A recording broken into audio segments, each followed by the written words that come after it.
அறிவே மனம். உங்கள் உளவியல் சகோதரி எம்.எஸ்.கே. பிரியா. மனிதனின் மூளை பெரும்பங்கு இன்றைய சோசியல் மீடியாக்களில் புகுந்துவிட்டது.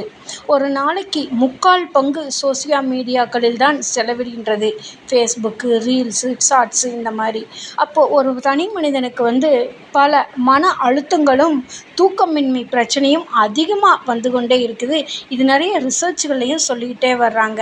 அப்போ மனிதனோட மூளை செயல்பாடு உணர்வுகளையும் உணர்ச்சிகளையும் தன் செயல்பாட்டுக்கு தவிர்த்து விட்டு ஸ்க்ரால் பண்ணுறதுலையே போயிட்டுருக்குதுன்னு அதிர்ச்சி தகவல்கள் நிறைய வந்துக்கிட்டு இருக்குது. குறிப்பாக இந்த சோசியல் மீடியாக்களில் பார்க்குறதுனால என்ன ஆகுதுன்னா, ஒரு குறிப்பிட்ட அந்த செகண்டுக்கு மேலே மனிதனோட மூளை சிந்திக்கும் திறன் குறைஞ்சிக்கிட்டே வருது. கவனச்சிதறல் அதிகமாயிட்டு வருது.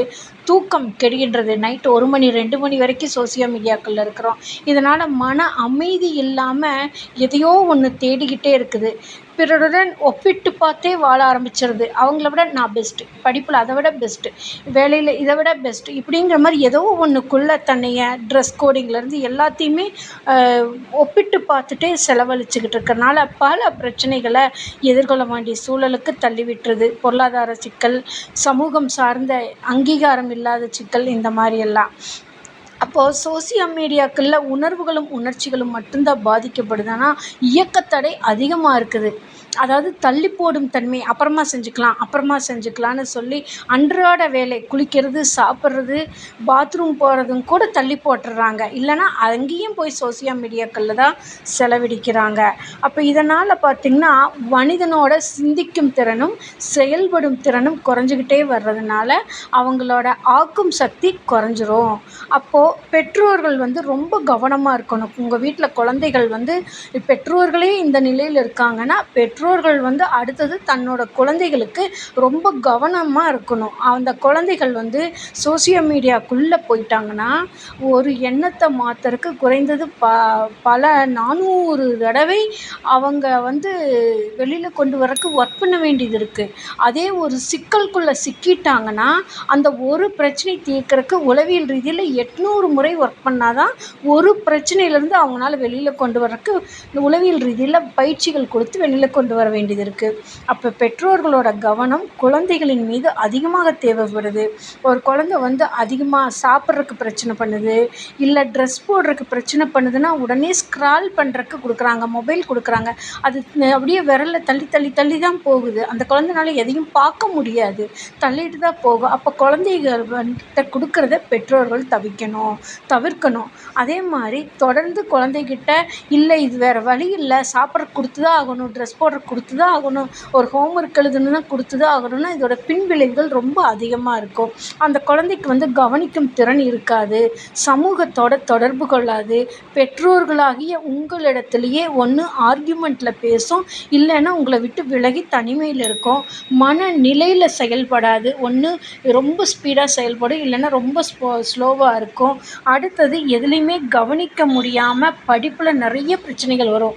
அவங்களால கிளாஸ் எடுக்கிறப்ப கவனிக்க முடியாது, எழுத பிடிக்காது, சமணம் போட்டு உட்கார முடியாது, சாப்பிட மணிக்கணக்காக எடுத்துக்குவாங்க. 1 மணி நேரம், 1.5 மணி நேரம், 2 மணி நேரம் கூட எடுத்துக்குவாங்க. ஒரு டம்ளர் டீயோ பாலோ குடிக்கிறதுக்கு கூட 1/2 மணி நேரம் 3/4 மணி நேரம் எடுத்துக்குவாங்க. ஆனால் அவங்களுக்கு பிடித்த செயல் வித்தின் செகண்டில் செஞ்சுட்டு தூக்கி வீசிட்டு போயிடுவாங்க.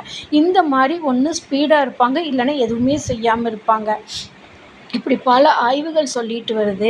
அப்போ உளவியல் ரீதியில் இதெல்லாம் சரி பண்ணுறதுக்கு நிறைய கால நேரங்கள் தேவைப்படும். பெற்றோர்கள் இதை கவனித்து ஆரம்பத்திலேயே முறைப்படுத்திக்கணும். அந்த முறைப்படுத்துறதுக்கு தான் எங்களோட நிறுவனம் உங்களுக்கு உதவி புரிகின்றது, எம்.எஸ்.கே. Life clinic foundation. அப்போது ஒரு தனி மனிதனுக்கு கற்றல் வேணும், அறிவு வேணும், பகிர்ந்து கொள்ளும் திறன் வேணும், தொழிலில் வளர்ச்சி வேணும். இதுக்கெல்லாம் என்ன பண்ணுறாங்கன்னா தன்னோட தேடுதல் சோசியல் மீடியாக்களில் தேடுறாங்க. அது நல்ல விஷயங்கள் நிறையா இருக்குது. ஆனால் எதைய தேடி ஒரு தடவை தேடுறாங்களோ அதுதான் அந்த ஸ்க்ரால் பண்ணி இழுத்துட்டு வரும். இப்போ உதாரணத்துக்கு உங்கள் வீட்டில் ஒரு சமைக்கிறதுல ஒரு டவுட் வருது, உடனே போட்டிங்கன்னா சமையல் வீடியோவே நிறையா வரும். உங்கள் குழந்தைகளோட படிப்புன்னு போட்டிங்கன்னா படிப்பே நிறையா வரும். அது எதை செலக்ட் பண்ணுறதுன்னு தெரியாமல் தேடுதல்லையே போயிட்டுருக்கும். அது பார்த்தா மணிக்கணக்காக போயிருக்கும். 2 மணி நேரம் 3 மணி நேரமெல்லாம் தேடிருப்பீங்க, உங்களுக்கு ரிசல்ட் கிடைக்காது. ஐயோ என்னடா ஒன்றுமே கிடைக்கலையேன்னு மறுபடியும் உங்களோட மனசை டிப்ரெஷனுக்குள்ளே மனநிலைமையில போய் உட்காந்துக்கும். இந்த மாதிரி பல சிக்கல்களை உருவாக்குது. அப்போ சோசியல் மீடியாக்களில் நன்மைகள் நிறையா இருக்குது. அந்த நன்மைகளை செய்ய தெரியாமல் பிரச்சனைகளை மட்டுமே தேடி தேடி தேடி பார்த்து எடுத்துகிட்டு வர்றதுனால பல எதிர்கால பிரச்சனைகள் உங்கள் குழந்தைகளுக்கு உருவாகும். ADHD ப்ராப்ளம், அதாவது ஸ்லோ லேர்னர், இந்த மாதிரி படிக்க எழுத பிடிக்காது, கவனம் இருக்காது, எதுலேயுமே இன்ட்ரெஸ்ட் இருக்காது, எல்லா தகவலையும் சேகரித்து வச்சுட்டு எல்லாம் எனக்கு தெரியும், நான் செஞ்சுக்குவேன், யாரும் எனக்கு கைட் பண்ண வேண்டிய அவசியம் இல்லைன்னு சொல்லி தன்னோட இஷ்டத்துக்கு செயல்பட ஆரம்பிச்சிரும். அப்போது தான் பெற்றோர்களுக்கு தெரியும் என் குழந்தை பெரிய பிரச்சனையில் இருக்குது அப்படின்னு. உங்கள் குழந்தைகள் வளர்ந்ததுக்கப்புறம் ரொம்ப சிந்திப்பீங்க. அதற்கான முதலீடும் செலவு பண்ணுறதும் உங்களுக்கு காஸ்ட்லியாக இருக்கும்.